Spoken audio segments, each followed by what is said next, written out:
watched the interview, and I don't know why it took us so long to figure that out, but it's been really helpful. So if somebody isn't here that should be here, we can use these recordings to share the work with them. So good morning, everybody. My name is Kaylee E. Bright. I'm the Division Director here at the Department of Conservation's Division of Land Resource Protection. I'm going to be leading this interview today. We have our team of state of those who will be reviewing this grant application on behalf of the state.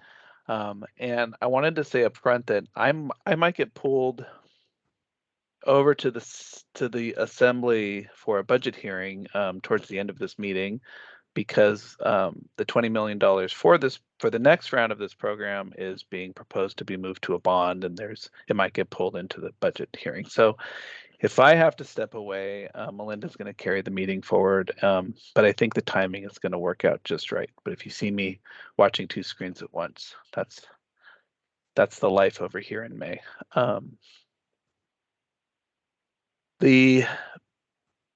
The agenda for this is pretty straightforward. We'll do some intros. We'll start with our team, and then kind of turn it over to you all to do your intros and presentation, and then we'll go to some informal questions following the presentation, and then we have 4 formal questions that we'll ask to kind of round out the interview. This is meant to be a casual opportunity for you guys to bring life to your proposals. It's been really nice to see these.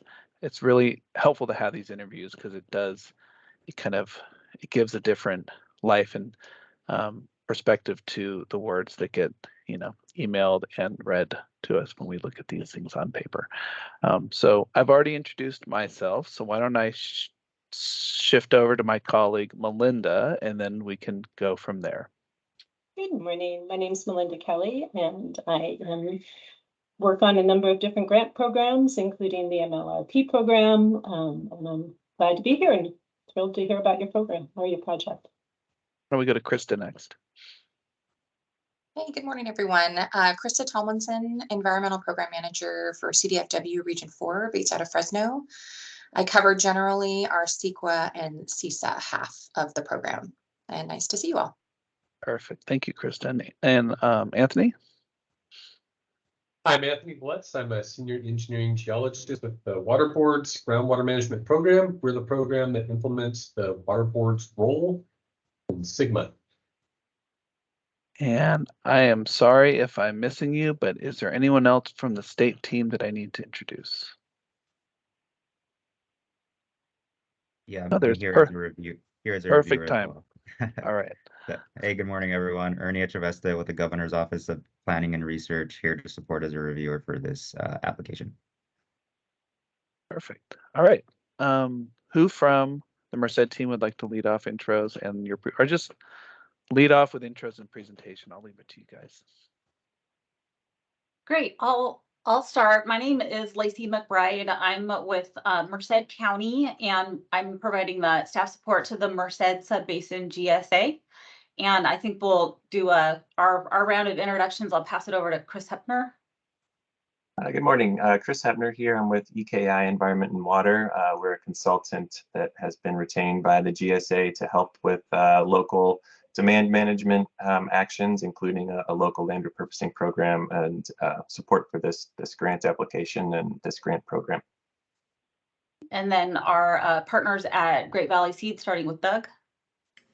Hello, my name is Doug Eiten, General Manager of Great Valley Seed Company. Nice to meet everybody. Karina. Hi, my name is Karina Mudd, and I work with Doug at Great Valley Seed. Ren. Hi, I'm Ren at Valley Eco, and I'm providing some ecological assistance for the Great Valley Seed team. Great. And then our partner at Scene, Angel. Hello, everyone. Angel Fernandez Go. I'm a scientist, and my work orbits around using land repurposing to bring back resilience to California. And Anna. Hi, my name is Anna Gerbitz. I'm the Executive Director of SCENE. We're a nonprofit based in Merced that focuses on environmental justice and K-12 education and community outreach. And then our East Merced RCD partner with Ursula.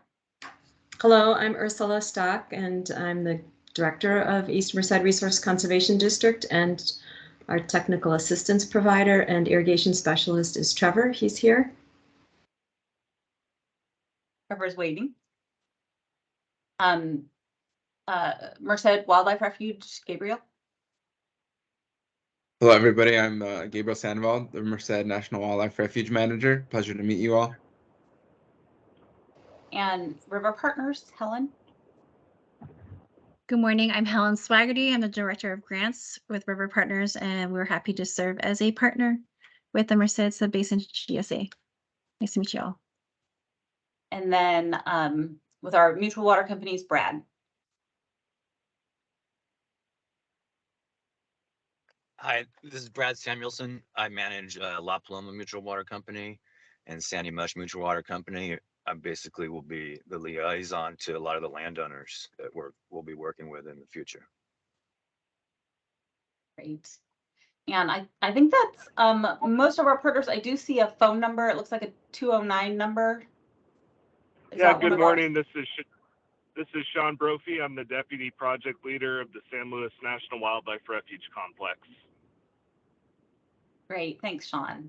So I think that's our entire team. Did we miss anybody in the introductions? I know there's a lot of us. Nope. I think we've got everybody. Do you want us to just jump straight into the presentation? Yeah, go for it. Okay. Okay, great. Thank you. So I just want to start by thanking you guys for this opportunity to provide a presentation to you on the Merced Subbasin GSA's multi-benefit land repurposing program. Over the next 15 minutes, you'll get an introduction to the Merced Subbasin GSA, or the MSGSA, an overview of our vision for multi-benefit land repurposing, and you'll hear from our partners on their role in this program and their expertise. Next.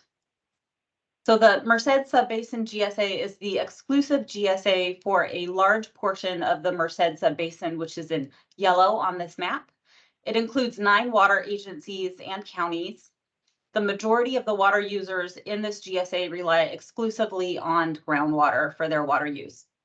This application does have the support of our neighboring GSAs, the Merced Irrigation Urban GSA and the Turner Island Water District GSA, both of whom provide letters. They did provide letters of support in our round 1 application. In this multi-benefit land repurposing program application, we have 7 partners and 1 collaborator, including River Partners, the East Merced Resource Conservation District, Great Valley Seed Company, the U.S. Fish and Wildlife Service, SEEN, the Socio-Environmental and Education Network, the Sandy Mush and La Paloma Mutual Water Companies, and UC Merced's Citrus Institute.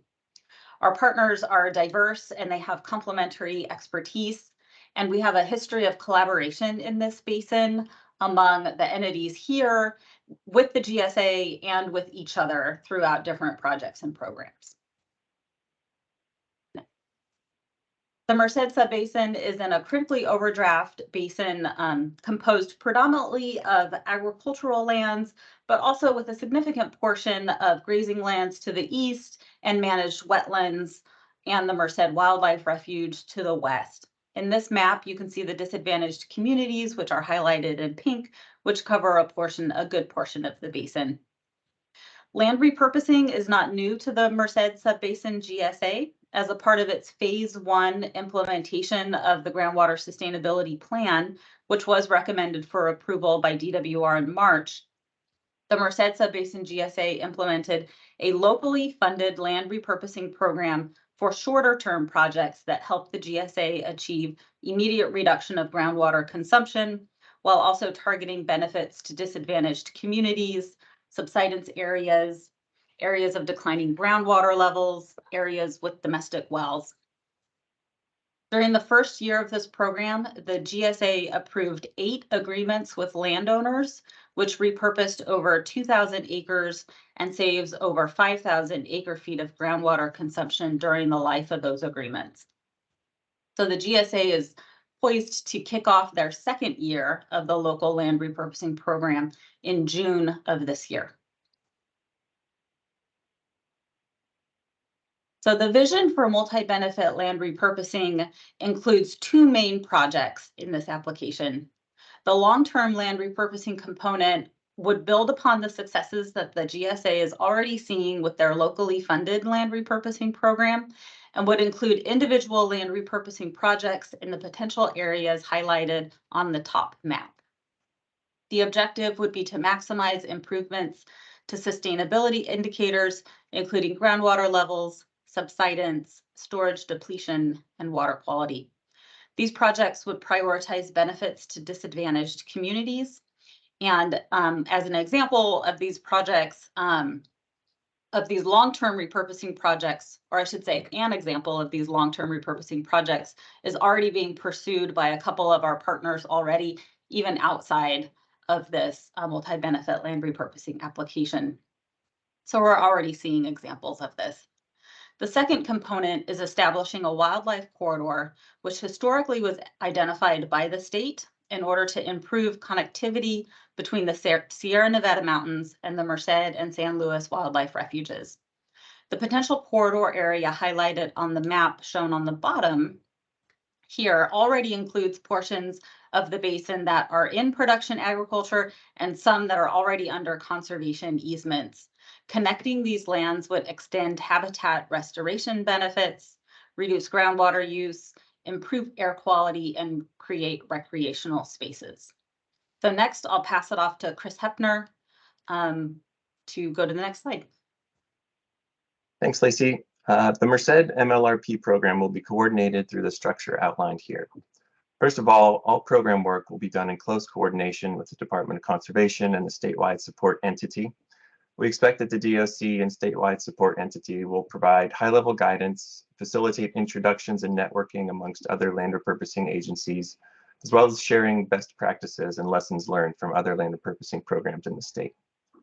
The MSGSA board will be responsible for overall program oversight, including block grant administration, enacting policies, and executing agreements with partners, collaborators, and consultants.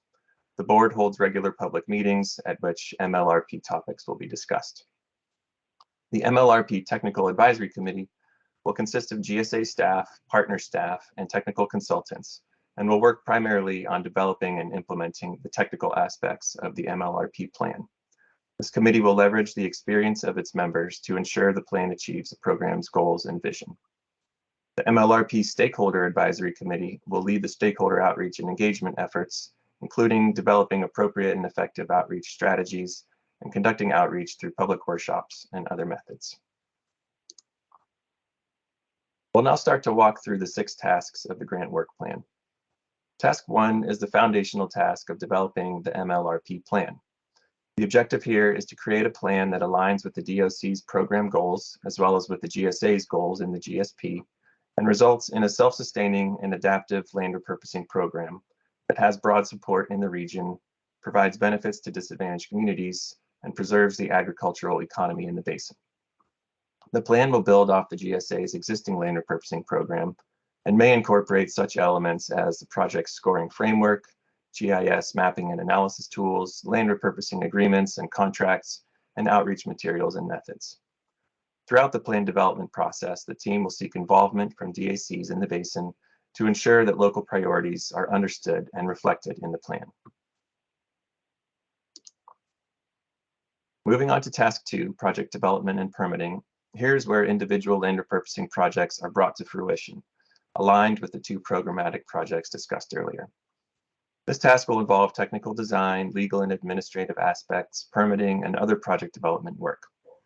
Now I'll pass it off to Doug with Great Valley Seed to talk a bit more about their contributions to this task. Hello. Yep. I'm General Manager again of Great Valley Seed Company. Our core focus is to collect and grow out native plant species local to the San Joaquin Valley. We'll be working with various partners on the aspects of the project development. Specifically, we'll contribute to the restoration planning for the habitat corridor and selection of native plant species that will be needed to support that work developing species that are drought tolerant, adapted to the region, and critical for resilient restoration. Great Valley Seed is in a unique position to provide those plant species to support the project implementation, as well as other relevant regional restoration efforts, given our local proximity to the project. we will grow out desired species on our Los Banos farm in Merced County. The process of amplifying seed stock takes a few years, so it's critical that we collaborate early in the planning process to ensure we have the needed plant supplies at the right time. We're excited to be one of the partners on this project and believe we offer unique value add by increasing the resilience and cost effectiveness of the project. And we're excited to work with all the collaborators on this team. Pass it over to Lacey. I think it goes to Maggie. I'm sorry, yeah, River Partners.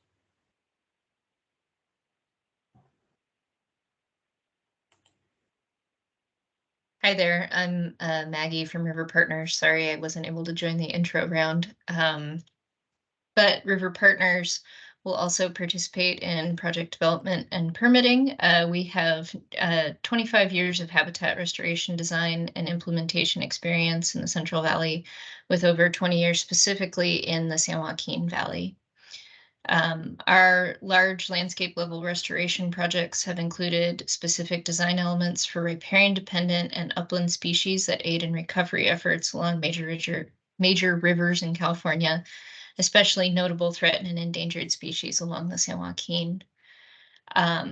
With task 2, we will help identify restoration opportunities with interested landowners, which will complement the habitat work that Fish and Wildlife Service, California Department of Fish and Wildlife, and private landowners have already engaged in the Merced Subbasin. And we can supply details on restoration design, which includes an arrangement of plant species to maximize wildlife benefits, provide technical assistance on CEQA and other permits, and support stakeholder engagement, particularly with regulatory agencies working in this part of the valley. I'm going to drift over into task 3 because River Partners' bread and butter is really transitioning projects from the planning and design phase into actual implementation. Since 2000, River Partners has installed over 6,000 acres of native habitat on the San Joaquin River, and we've implemented thousands of acres of invasive species removal projects. Along the way, we've also acquired 2,600 acres of riverside lands for conservation, and all the while partnered very closely with U.S. Fish and Wildlife Service and the San Luis Refuge Complex staff. We've even accomplished a few transfers of land into the National Wildlife Refuge System, which is, proven to be a great resource for long-term land management and something we'd like to bring as a partner our expertise to this project to advise others on accomplishing that same outcome. Right now, we're engaged in multiple purchase agreements and contracted projects that will deliver lands into conservation, habitat restoration, and groundwater recharge outcomes within the footprint of this project. And we look forward to offering our technical support to others through this project to be able to achieve more of those outcomes and acres on the ground. And I'll hand it off now to Chris. Thank you. So the GSA has a keen appreciation for the various perspectives and expertise that our partners bring to the table. By the same token, the partners have been extremely enthusiastic about the opportunity to join together and make a real difference in the community by helping move the basin towards sustainability through multi-benefit land repurposing. While each partner will be contributing to the project with in-kind staff support, we also recognize that funding support for the partners allows them to dedicate greater time and resources to this MLRP program.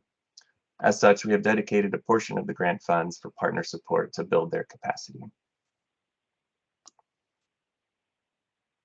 Great. I'm Ursula from East Merced Resource Conservation District, and for a tiny bit of background, resource conservation districts across California serve as local hubs connecting people with technical, financial, and educational assistance needed to conserve and manage natural resources. We pursue funding to assist landowners with meeting conservation objectives and/or regulatory compliance. A defining characteristic of RCDs is that we provide non-regulatory, confidential, free assistance.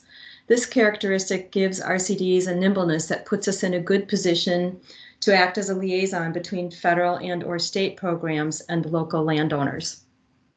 East Merced was formed in 1997, and it's built numerous partnerships and working groups over the years. One of East Merced's supporting roles in this grant is to help conduct education, outreach, and stakeholder engagement services to make local landowners and disadvantaged communities aware of the plan and its benefits. Our outreach serves to build community through education, funding, and technical assistance to help improve our human relationship with the precious natural resources of this most remarkable valley through sustainable practices, stewardship, and reciprocity. So our outreach, education, and training relies on a 3-layer strategy. We will engage with landowners and farmers, as my colleague just described, the communities as a whole, and the community's youth. SEEN started in Merced about 7 years ago. Throughout our time conducting outreach, we have noticed the outstanding opportunity that it is to involve the youth in this kind of project. It really affects the future of the communities. In this program, we will do outreach to youth as a primary layer of larger outreach initiatives. We will celebrate the contributions and learnings from the youth with project showcases. This will yield a genuine interest in the MLRP goals and gain the attention of the community at large. From this and throughout the youth's involvement, we are simultaneously able to obtain feedback and input from stakeholders to inform on MLRP progress. Next slide.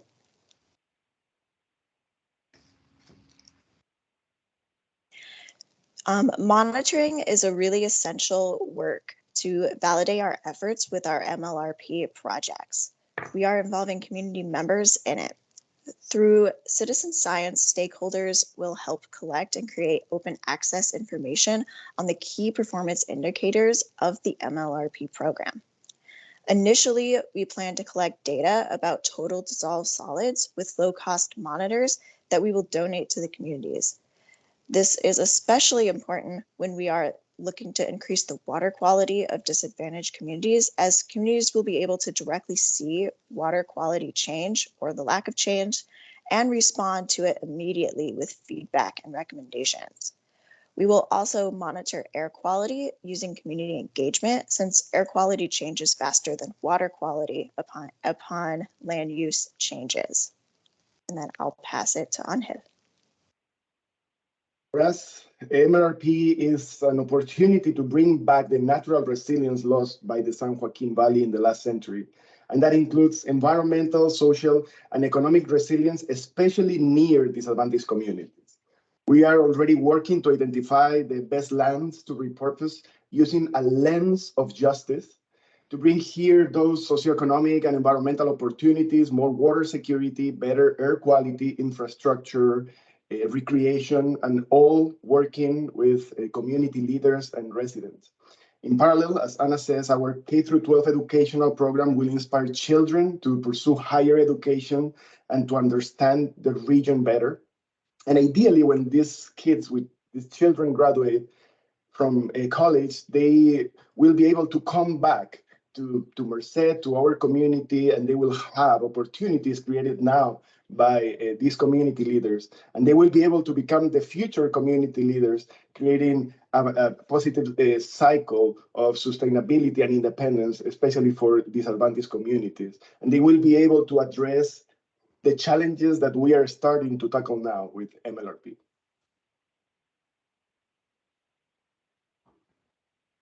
It shouldn't surprise anyone that I'm going to immediately sort of go off script here and sort of get a nod to the ecological corridor that was noted earlier.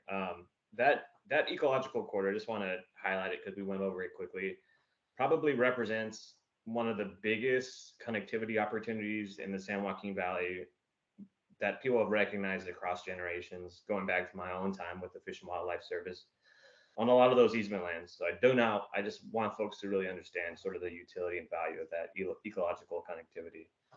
Sort of going back onto script, however, just through my own experience working in MLRP, especially in the South San Joaquin Valley, I do believe the MLRP program kind of provides maybe the most unique platform for collaboration building on landscape issues.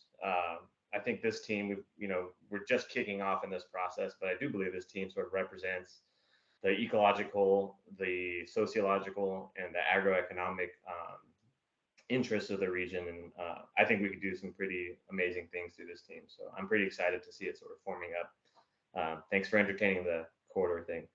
Lacey, back to you. Great. So in closing, this MLRP will build off of the MSGSA's existing land repurposing program to support both general and targeted land repurposing goals. We have gathered an excellent group of partners who have a history of working together and the expertise necessary to achieve success.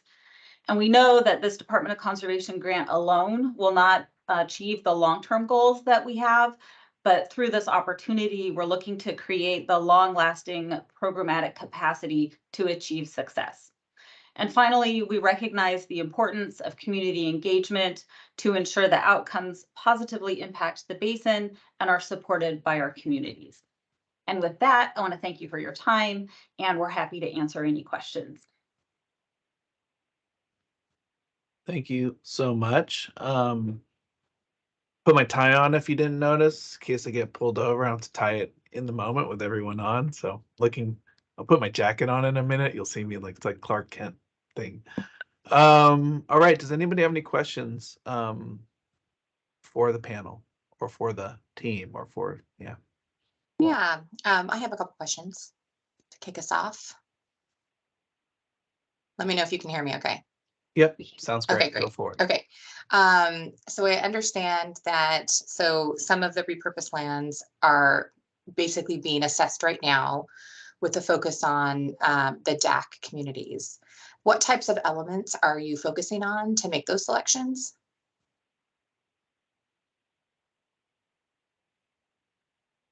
And Hal, can I think this was part of your Yeah, I mean, I can respond, of course. So as I was saying, for me, the main advantage of the MLRP, the strategic cropland repurposing, is to bring resilience to the places where it has been lost, and that means to be able to cope with extremes, droughts or floods. So land repurposing is an amazing opportunity.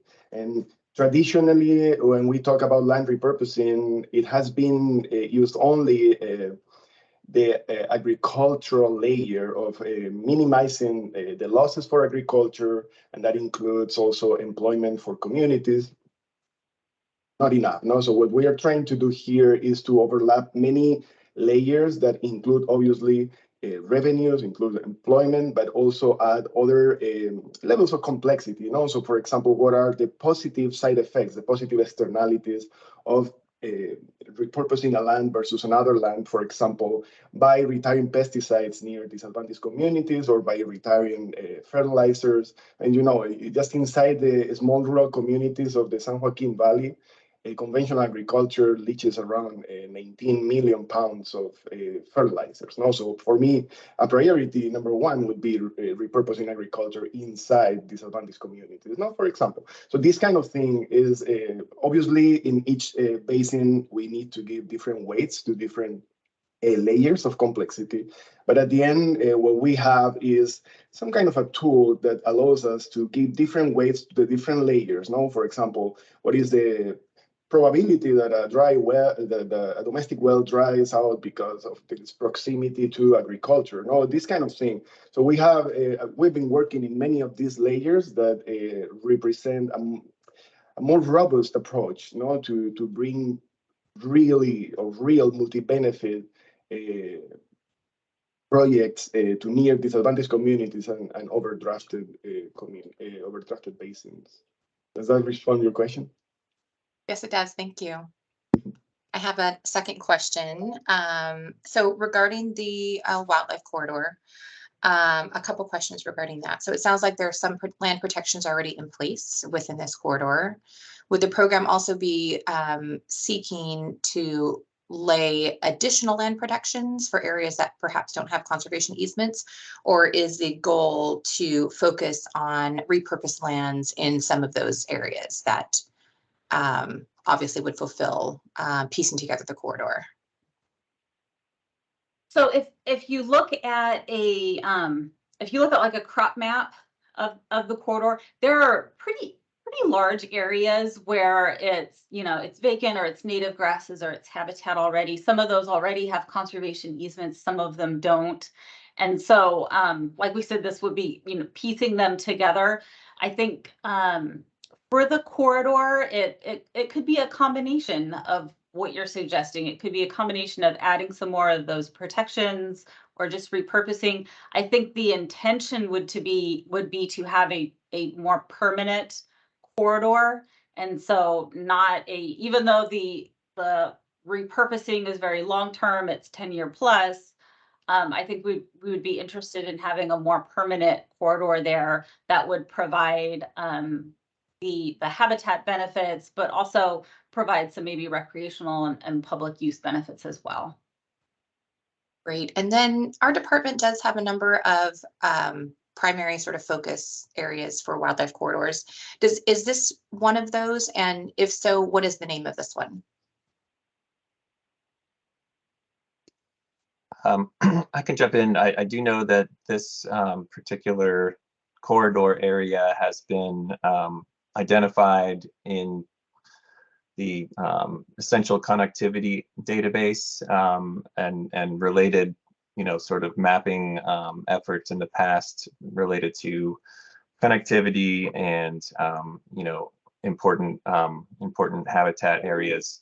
I don't know the exact title or name of this area, but it's, definitely appears on, multiple layers of maps that are, dealing with habitat connectivity. Thank you.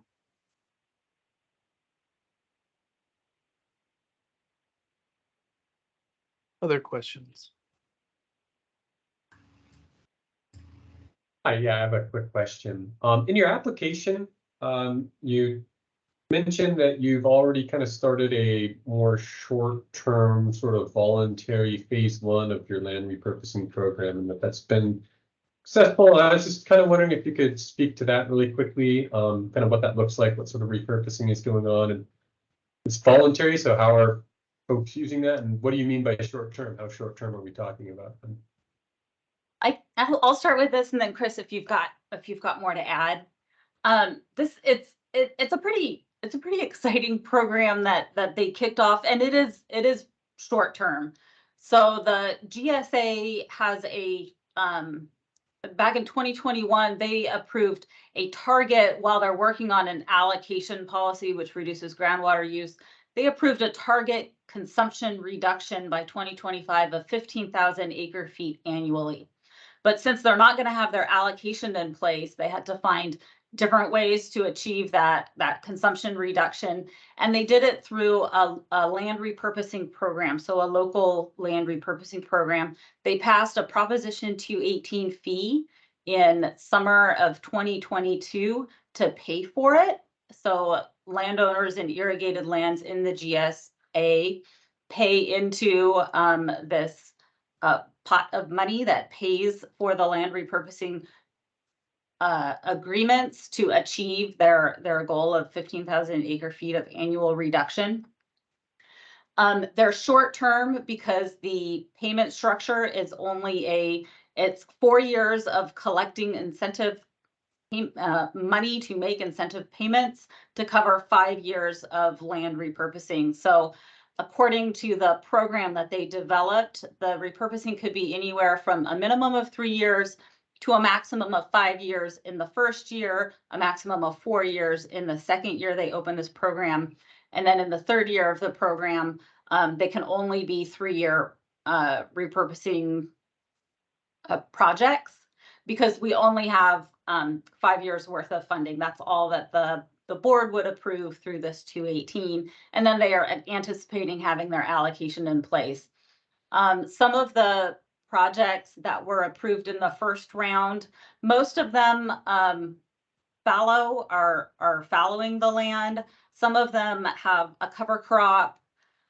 Some of them will do like a winter crop and then like a summer fallow.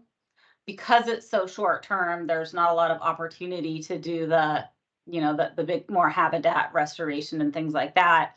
but I think it's positive to see the cover crops come in and more than just the plain fallow. And then some of them did identify wanting to use those areas for recharge. But at the time, we didn't know this much water would be available, but they said, should water be available over the next 5 years, we want to recharge on these lands that we're repurposing as well. So recharge areas. Chris, anything we were missing there? Well, I think you covered the main points. I'll just say a little bit about how it works. It's voluntary in that landowners can choose to apply to be part of this land repurposing program. They submit an application with a set number of informational questions, how many acres they're planning to repurpose, what their current land use is and their proposed repurposed land use is, whether or not they have any surface water that they're using or whether it's all groundwater, their proposed duration of repurposing, 3 to 5 years. And then also, what is their requested incentive payment on sort of a dollars per acre per year. And how it works is those applications, we received about 24 applications, and they get, plugged into a scoring framework. Each sort of quantitative aspect of those applications, gets scored according to weighted criteria that have to do with, geographic location relative to subsidence and domestic wells, disadvantaged community areas, areas where groundwater levels have declined, substantially. Other criteria having to do with the amount of water that they're proposing to save, and other criteria having to do with the terms of the proposed offer, sort of how much it would cost and how long they're doing it for. So the applications get scored objectively and ranked, and then the top ranking applications are proceed to the next step, which is to develop an agreement with the landowner, and it's based on a sort of standardized template agreement that was developed, and it's also been conducted in a very transparent and open way, with a lot of workshops to explain the program during its development and during the initial application solicitation period. So we've really been trying to outreach, to explain it and publicize it and, encourage participation. And as Lucy said, we approved, or the GSA approved 8 agreements comprising over 2,000 acres of land and, saving about 5,000, a little bit more than 5,000 acre feet per year. So a good portion of our, of the GSA's initial 15,000 acre foot per year target. And the program is opening up for another round of applications this summer.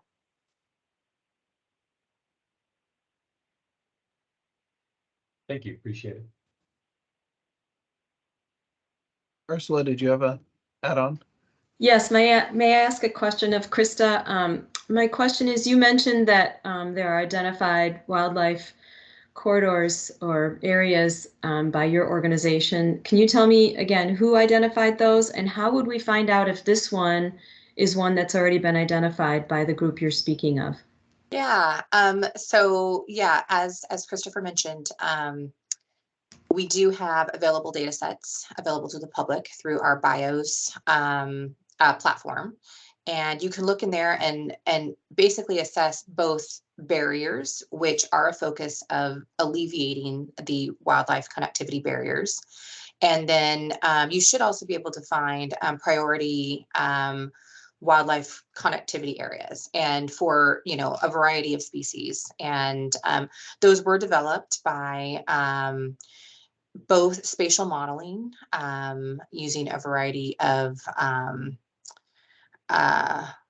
I guess GIS related tools to feed and understand those areas. One of those tools that we utilized was Optiscape.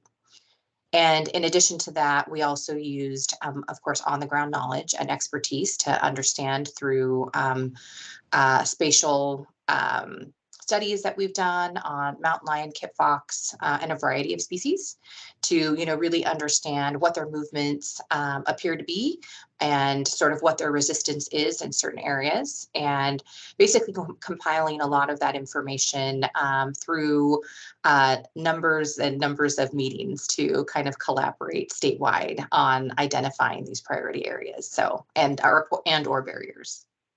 But Thank it you. is publicly available. Mhm. Great. Thank you so much. Any other questions? I had a question. If I see a hand up. I don't know if that's Ursula's hand still. So on the citizen science, just in other program areas I've worked on, I've seen how citizen science initiatives can be really powerful tools to both educate and empower communities, to use the word twice, around these big landscape environmental issues, and connect them to the work that's happening usually by state or federal agencies. They're not easy to set up because you are working through the community to put these systems together and provide kind of constant data and information to feed the science. And I was just curious about, in this work, if you have programs that you're building on or modeling after, and kind of what is your outlook for standing up your citizen science activities?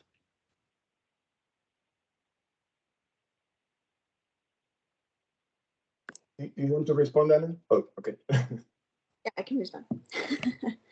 Yeah, so we have a few kind of projects already getting going. We have a air quality monitoring one that we're setting up at Merced High School, actually, where the kids are developing the air quality monitoring project. And the dashboard will be an open access dashboard where they will be openly able to showcase their data and analyze their data. So we teach them how to do that with the support of the teachers and the administration at the schools. We have very good contacts in a lot of communities around Merced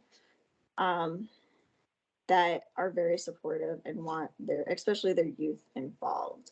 So we're very connected with community leaders and school districts and after school programs that can consistently help monitor and support the data collection and the data analysis.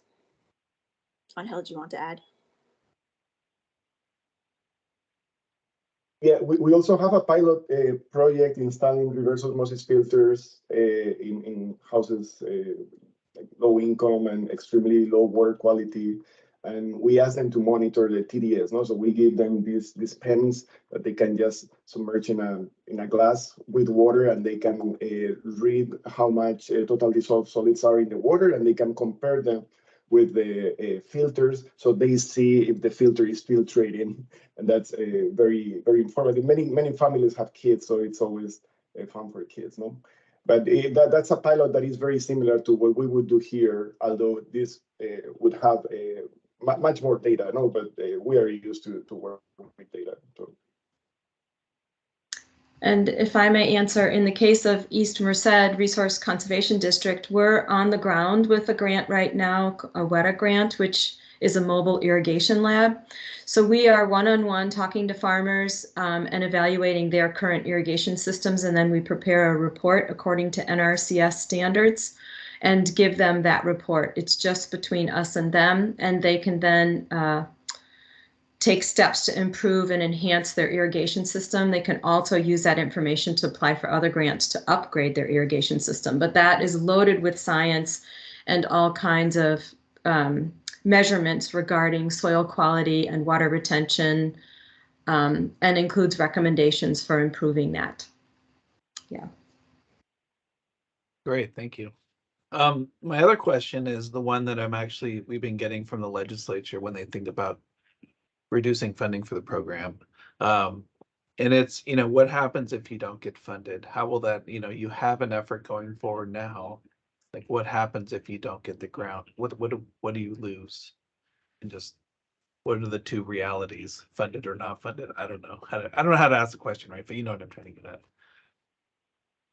Yeah, I think that you lose a lot if you don't get the grant, because we really don't get the program off the ground.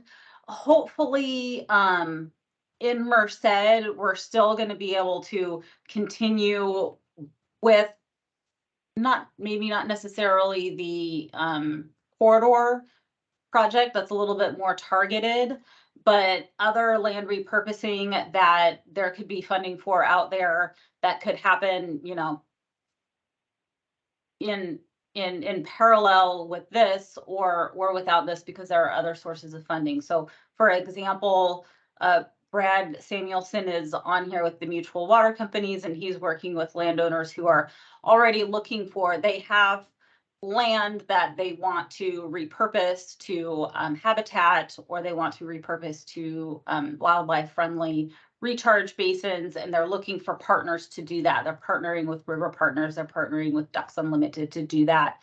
And so, you know, our intention would be to do as much of that as we could with other sources of funding as we find them. It's not going to be this cohesive effort that we're trying to put together through this program and through a plan like this. And so I think you find that it becomes a little bit more scattered and a little bit less coordinated. And maybe not quite as much is going to happen if you don't have that bigger coordinated effort. Yeah, Lacey, this is Brad. I would add that, you know, to answer the question directly, the result without the funding is unplanned following as opposed to planned repurposing, because, you know, Sigma alone will dictate land coming out of production, and this funding is an opportunity to do it cohesively, concentrating on corridors and disadvantaged communities. Yeah. And that's, I mean, it's an awkward question because it's the reason why we're doing the program. So I recognize that that's a hard one. But it's an important question because, you know, we're being asked that about our program and like, what do we lose as a state if we don't have funding for this program? And I think each applicant has kind of a different reality that follows if they don't get funded. I guess I wanted to ask specifically towards community engagement. Would community engagement, do you see that being impacted in different ways with or without funding? And that's probably a leading question, but I'll ask it anyways. Keely, can I go back to your last question really quickly? In the very big picture, from my perspective, humans need to change. There needs to be a paradigm shift in how we view nature. We need to work with nature in reciprocity, not just taking what we want. And this valley is particularly important because it's such an agricultural area, and the water and the hydrological system is finite. We either figure out how to work with nature and keep that cycle going, which includes groundwater, even though it's not on most graphs and charts, or we don't. So we can dry out this valley. Humans have done it in numerous valleys around the world over the past tens of thousands of years. Or we can figure out how to work with the water we have here. We really have those two choices. And I suspect there's not a lot of time. I could be wrong. I'm guessing about future weather, but that paradigm shift needs to come through education and community engagement. And it can result in a positive way where we're inclusive and helping people to understand and make the paradigm shift about what our relationship to nature is. Or it can be, sorry, dude, you got to fallow your land, which creates havoc between landowners and government.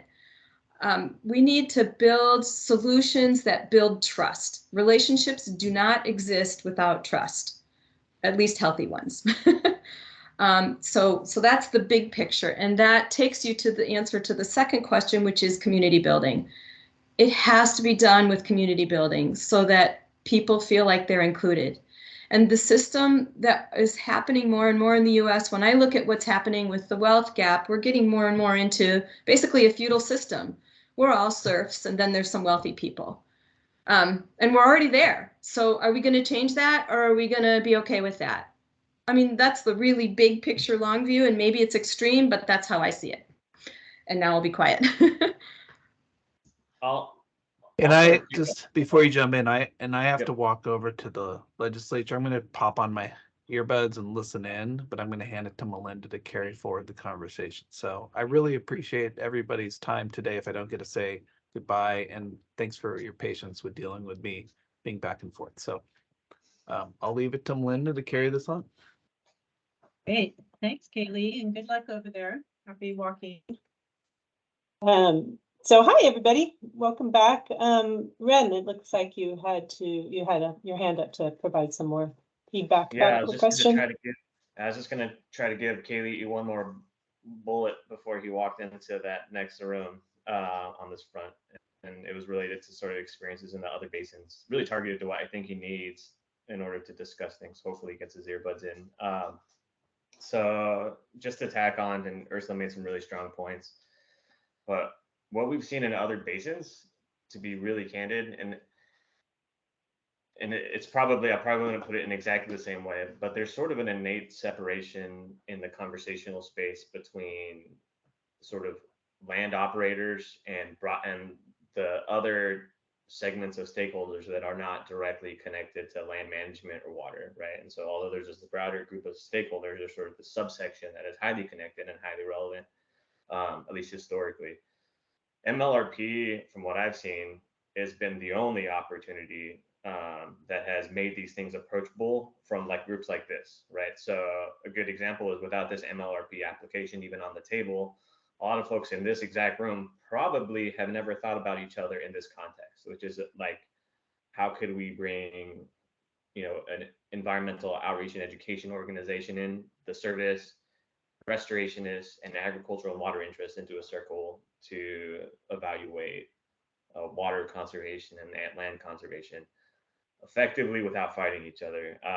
And I think that's truly like the intangible win that exists, that runs through the MLRP programs, right? And so I actually think it's hugely fundamental for the state in order to invest in this program. And I think Merced, obviously, I have a lot of respect for what we can do here specifically. But yeah, I just think that there's that intangible connectivity thread that DOC has done a really good job of building into its model here. Great, thank you. That's great feedback, and it sort of supports what was said earlier, just in regard to that sort of cohesive piece and broadening it with all those different stakeholders. So thanks for that additional. Angel, looks like you have your hand up as well.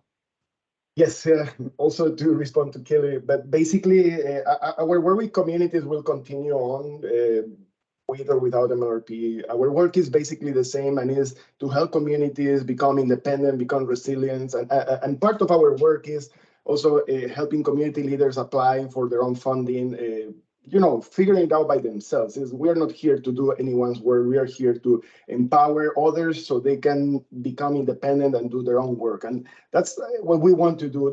That's literally our work with disadvantaged communities. No, help them so they are not disadvantaged anymore. And MLRP can make that faster, can help bring in those resources, but we are going to do it anyway. Wonderful, thank you. Thanks for adding that on.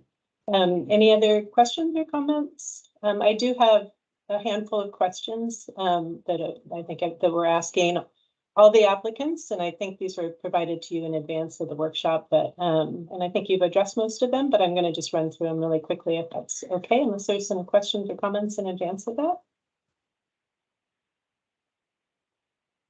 Great. Okay, so first question is, what is your fiscal and administrative capacity to manage this grant? For example, what controls do you have in place to ensure that the grant dollars are spent efficiently and managed responsibly? Great. So our fiscal and administrative capacity is a kind of a partnership between the GSA and Merced County. In the joint powers agreement creating the GSA, it identified the County of Merced as the treasurer and controller of the agency. So Merced County provides all of the fiscal services. And then in addition to that, we did enter in 2020, we entered into a agreement between the GSA and Merced County to provide support services, including those fiscal services that the county provides as well. So it's further supported by this MOU agreement that we have. I've gone and talked to the fiscal team at Merced County and the Director of Administrative Services and Community and Economic Development to make sure that we were all on board, that the county had the capacity to do this, and we didn't need anything extra, any agreements extra between the county and the GSA. And we both agreed that the agreements that we have in place through the JPA and through the MOU are enough that the county will provide these services. So the county of Merced, they provide multiple layers of review and approval for expenditures. This goes to kind of the controls that are in place to ensure that dollars are managed responsibly. And so any dollars that come from this grant are going to go through that process, which is the staff at the county reviews any expenditures, the department manager reviews the expenditures, the GSA board then comes in and approves any expenditures as well. And so this is controls both with the county and the GSA involvement. And then at the county auditor's office, they review against contracts prior to issuing payment. And so we would have agreements in place that govern the amount and the scope of any subawards of the block grant. And then the auditor's office would then review against those contracts prior to issuing any payment. The GSA has an outside auditor that annually looks at all of their financial records as well.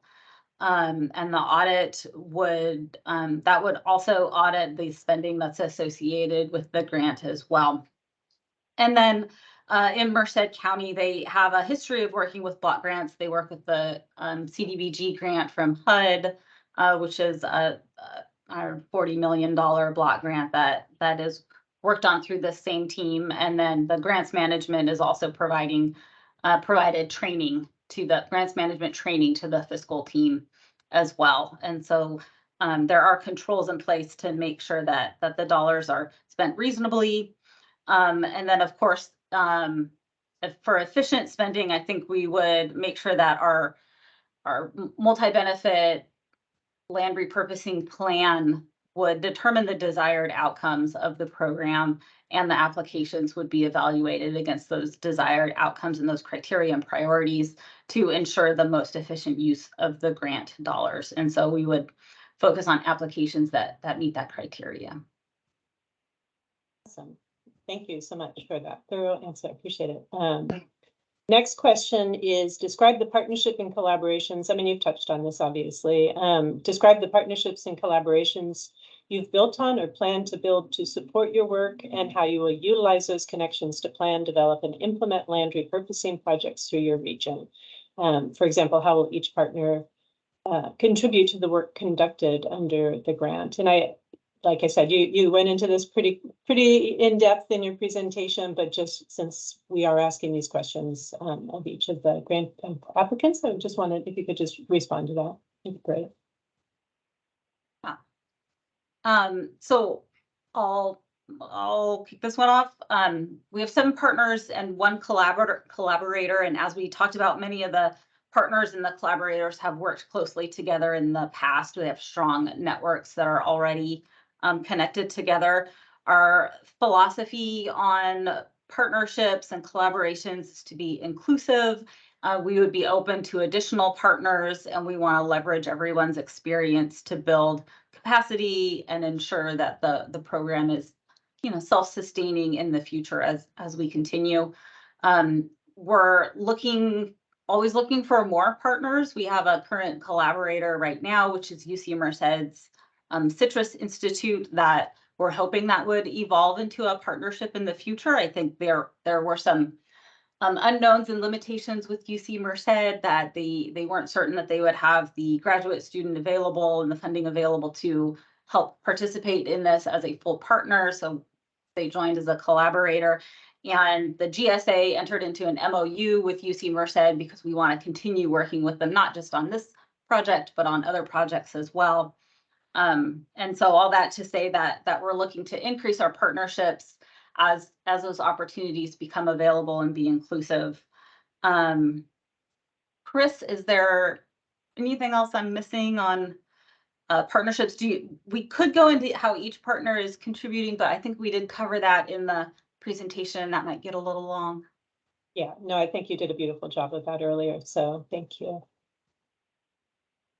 If there's no other additions to that, then I'll move on to the next. A primary goal of the program is to prioritize benefits to disadvantaged communities, and you've touched on this quite a bit, so I appreciate that. How have you engaged with disadvantaged communities in your region in the past, and how do you intend to engage and collaborate with disadvantaged communities through this grant work?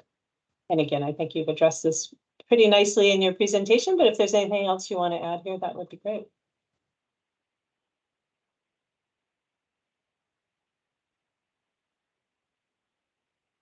I'm leaving it open for somebody else to jump in. I don't want to answer all the questions. I think May I jump in? This is Ursula from East Merced. The thing I want to say is we have a huge population of disadvantaged folks, and many of the people who come to us for our grants would qualify as disadvantaged. So I think just based on the population that's here, but we do need, for us, East Merced Resource Conservation District, one of the things that we're working on is getting more translation services available, getting our website translated, getting our flyers translated so that people who don't speak English well or read English well have access to our grant and our whatever our support opportunities are. Perfect, thank you. And Helen, I think you were on mute, but I think you wanted to pop in there. Is that correct? Yeah. There you go. No, I think Anna can respond better. Yeah. Okay. Perfect. Yeah, we've been working with Merced communities for at least 7 years now. We work with the local schools. We work also with UC Merced to bring communities and youth closer to the university and closer to science. Our main goal is really to involve all community members in scientific outreach and really focus on environmental justice initiatives. So it's a huge component of the work that we do, and we expand really throughout the whole San Joaquin Valley. We're already involved with a few MLRP projects down in the Tulare area, where we all doing the same. We're engaging youth into this program. We're engaging communities into this program and monitoring air quality, and really having their voices forefront and center. And I would add that we are part of leadership groups here. We are part of the Central Valley Leadership Roundtable, the Merced Leadership Roundtable.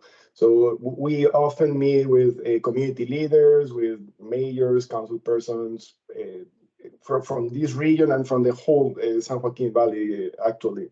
No, but here in Merced, we have very good roots. Sounds great. Great, perfect. Thank you. And I might just add really quick. We've deferred to in this application to SEEN and the RCD on the outreach as the experts on the outreach, but I don't want to give the impression that the Groundwater Sustainability Agency, through their work and developing past plans, their groundwater sustainability plan, other programs that they have, they too do outreach to the communities and the disadvantaged communities. And so, there are outreach efforts in the past, not necessarily with multi-benefit land resourcing, but just engaging communities that many of the partners are doing kind of separately. And, for this, that it would be taking advantage of all those efforts and pulling them in. So it's SEEN, it's the RCD, it's also the GSA, and then Brad, who I think had to drop off, but the mutual water companies, they do outreach to their own landowners as well. So I just wanted to throw that out too. Perfect. Thank you for adding that. And then finally, these grants are intended to be partnerships between the state and the regional block recipients. So as part of the grant, you'll attend monthly meetings with the department and the statewide support entity to ensure that you're supported in your work. This I know you already know. You started the conversation with that earlier. So the question is, if you were to receive funding, what immediate support would you need from the department or the state support entity to begin your work? So that's one of two questions. So I think I'm sorry, why don't I just say the second one, because maybe you want to weave them together. And the second part of that is, what additional support do you envision needing as your grant progresses? Great. So I think initially we're interested in working with the statewide support entity in facilitating introductions to other people and agencies who are already working on this. I think learning from the best practices of those who've already had a year experience in multi-benefit land repurposing is something that we really would want to take advantage of. We did already have a conversation with self-help a couple of months ago, I think at this point, who was really helpful in trying to connect us with different entities who could help bolster our outreach. So that's actually how we got connected with SEEN, was through Self-Help Enterprises and an introduction there. And so I think just continuing those connections through the statewide support entity would be really valuable as we continue this effort. The policy development and the best practices, so kind of taking language and concepts from those who have already started putting these together and not recreating the wheel, I think would also be really helpful from the statewide support entity as well. Additional support, I think some of our partners have identified some capacity building and staffing as additional support that they'll need. Some support of translation of informational and outreach materials. We mentioned in a previous question, I think, or maybe on a slide, that we're looking to outreach to Spanish, Hmong, and Punjabi. And so not all of those are really easy to get that translation for materials, or even in kind of live translation in meetings as well. And so that would be some support that we would need going forward to make sure that we're outreaching to all the communities we want to reach to. Chris, or anybody else?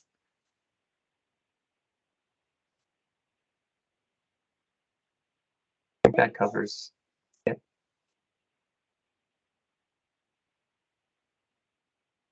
Well, that wraps up those questions, and we're getting pretty close to time. I really appreciate all your time and the presentation. Not sure if there's any sort of closing remarks or any last minute questions. Rand, go ahead.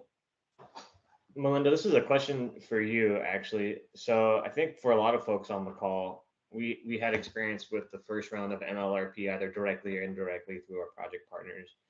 And that has kind of colored our perspective on how MLRP could best be approached. I'm kind of curious, and maybe it's less explicit in the solicitation, but are there ways in your team's mind that this iteration of MLRP is different, significantly different than the last? Are there changes that you're noting, okay, 2023 MLRP is going to be different from 2022 in this way? And it would just kind of help us to check our biases and opinions here. Right, and that's a great question. And quite honestly, I haven't been quite as involved with this program. I am the grant manager, and I do work with the statewide support entity. So I'm sort of more on the outreach and that sort of coordination piece. So haven't been quite as much in the weeds on the details. As I understand it, there weren't a lot of changes, but we can certainly follow up with you on that. I know that Shauna undoubtedly put together a crosswalk. And I think there was a crosswalk in the PowerPoint presentation when we did the public comment period. So I can kind of circle back and take a look at that. I don't want to take time to do that at this point, but I think by and large, there's a lot of things that are quite similar because the programs kind of happen pretty quickly, one right after the other, right, in terms of the funding. So, but I know that there are some nuanced differences, but we could certainly follow up, if nothing else, with the slide deck from the public comment period, if that's helpful. Thanks for the question.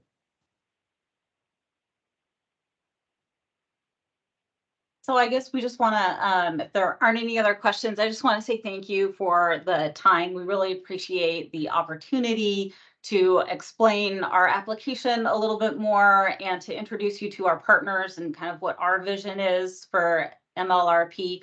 I'm really excited about it. I think it could be really great for the Merced Basin. And so we have high hopes for this to help, get this effort rolling, but I just want to thank you for the time. Thanks for letting all of us come on and talk to you some more about this. And we're looking forward to hearing back from you. Great. Well, thank you so much. We really appreciate your time putting this together and your interest in the program. And just last sort of pass just to see if any of the reviewers have any final questions or anything before we finish up, or any comments. If not, give you time to grab another quick cup of coffee before your next meeting. So again, thank you all so much. Really appreciate your time and energy with this, and we will follow up. Thank you very much. Thank you. All right. Thank you all. Appreciate it. Bye-bye. Bye, thank you. Thank you.